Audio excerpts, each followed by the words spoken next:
So yun nga po mga kaparokya, ang pag-uusapan po natin ngayong araw ay patungkol nga po sa pinost ng TVJ ng 8 Bulaga. Ito po ay yung official Facebook account ng 8 Bulaga na kung saan mga kaparokya ay tila pinasok po ang 8 Bulaga ng scammer na tila mga kaparokya ay naghahanap daw di umano ang TVJ Production Incorporated ng new talent na pwede po nilang maging artista. Yan ang ilan sa pag-uusapan po natin ngayong araw, mga kaparokya. Pero bago yan, kung bago lamang po kayo sa aking channel at kung gusto niyo po ng ganitong klase content, ay makikiusap po ko sa inyo mga kaparokya na pakisubscribe ang aking YouTube channel, paki-like and share nyo na rin ang sa gayon ay mas lumami pa po makapanood ng mga ina-upload po nating video araw-araw. Maraming salamat po at sobrang na-appreciate ko po kayo mga kaparokya. So yun nga po mga kaparokya, umpisahan po natin ang ating talakayan sa birthday boy na si Oyo Boy Soto. So ngayon po ang kaarawan ng anak ni Bossing Vic Soto na si Oyo Boy Soto. Siya po ay nagdiriwang mga kaparokya ng ika-42 taon.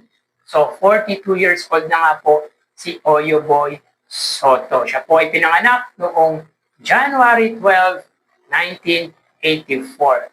Pero mga kaparokya, meron nga po tayong nakitang post from isang Facebook page mga kaparokya na kung saan kahapon nga po ay nagbanding ang pamilya ng mga Soto. Yung kasama mga kaparokya, ang mga anak, lahat ng anak at mga in-laws ni Bossing Vic Soto sa ginawang banding, kumbaga pa-birthday ni Oyo Boy Soto. So dito, sa nakikita nyo pong picture, ay nandiyan po na magkakasama ang pamilya ni Bossing Vic Soto.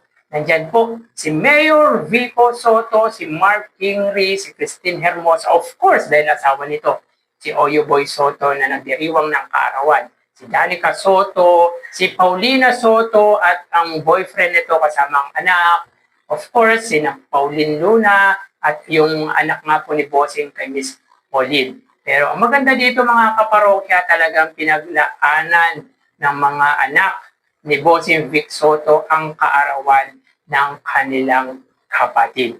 At nakakatuwa mga kaparokya dahil talaga pinaglalaanan na rin po ng panahon ni Mayor Vico Soto na alam naman po natin na sobrang hectic ang kanyang schedule bilang ama ng lungsod po ng Pasig. Talagang nakaka-appreciate po ito or na-appreciate po natin mga kaparokya yung time na ibinibigay ni Mayor Vico Soto na makasama yung mga kapatid nito sa side ni Bossing Vic Soto.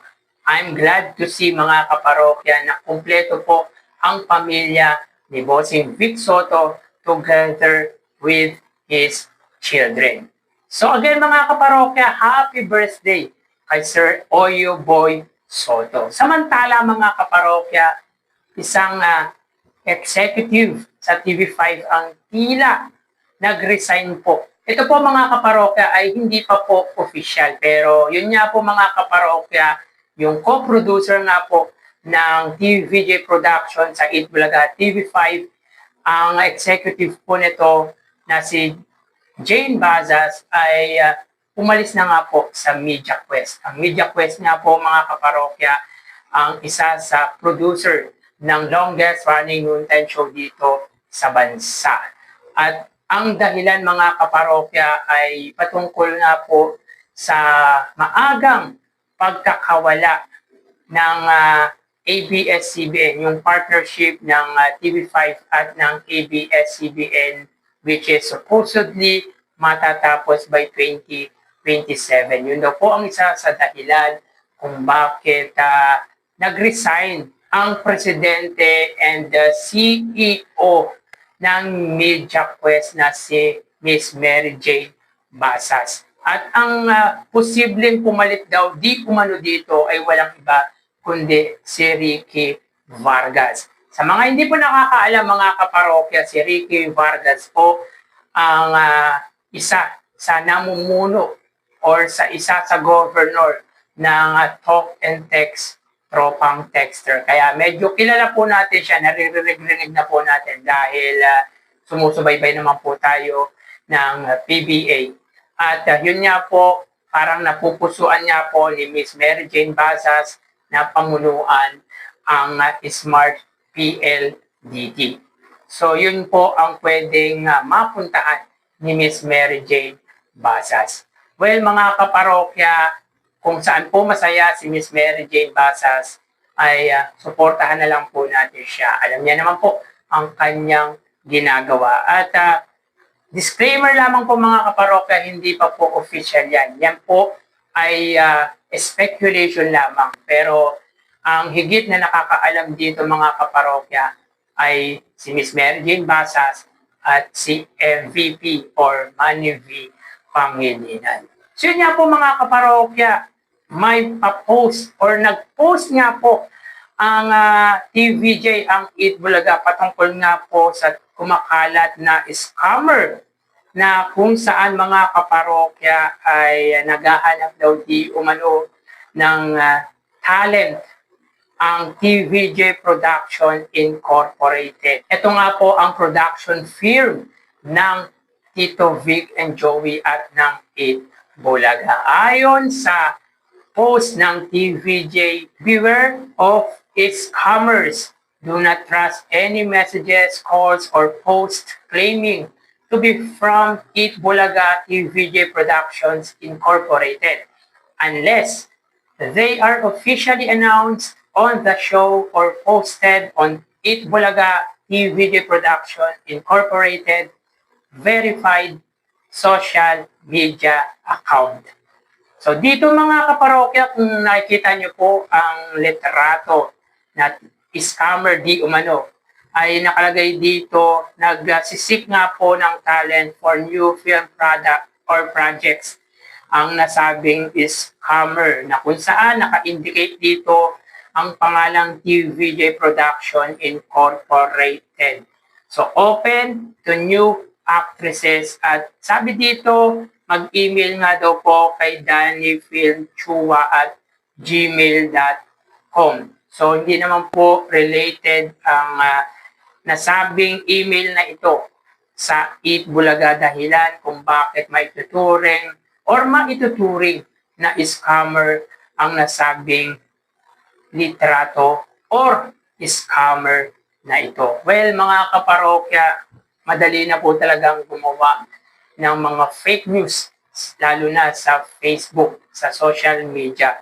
Kaya yung Eat Bulaga or yung Facebook page, official Facebook account ng Eat Bulaga ay nag-post na nga po with regarding nga po dito. Nang sa gayon ay ma-update po tayo. Nang sa gayon ay balaan po tayo sa kumakalat na post na ito ng isang scammer. Talagang gusto nila na maging relative sa longest running noontime show. At ayon nga po sa Eat Bulaga ay magiging official lamang yung mga ganito kung in-announce nga po sa Eat Bulaga at sa Facebook page. Kapag in-announce nga po ng mga host ng Eat Bulaga, ay maituturing nga po na official po yung mga announcement nila. Pero pag ganito na kumakalat na scam, ay hindi po maituturing na official.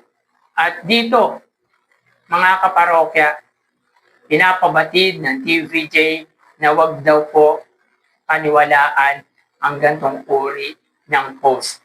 Kumbaga, wag daw i-entertain yung mga post na nagsasabi na naghahanap nga po ang Eat Bulaga ng panibagong talent sapagkat wala naman po silang statement with regarding nga po dito.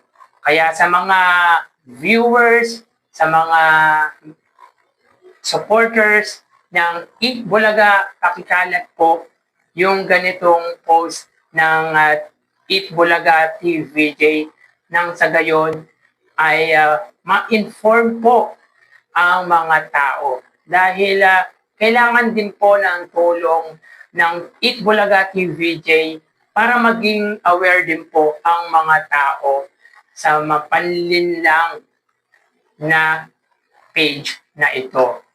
So yun nga po mga kaparokya, tulad ng ating sinasabi o tulad po ng sinabi po natin, wag po natin agad paniwalaan ang post kung wala pong ina-announce on live ang Eat Bulaga at wala pong official statement ang Eat Bulaga sa kanilang Facebook account.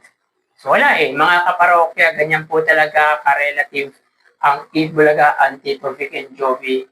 Kaya pati po sila ay ginagamit ng sa gayon ay maging relative din po. Kaya magtulong-tulong tayo mga kaparokya.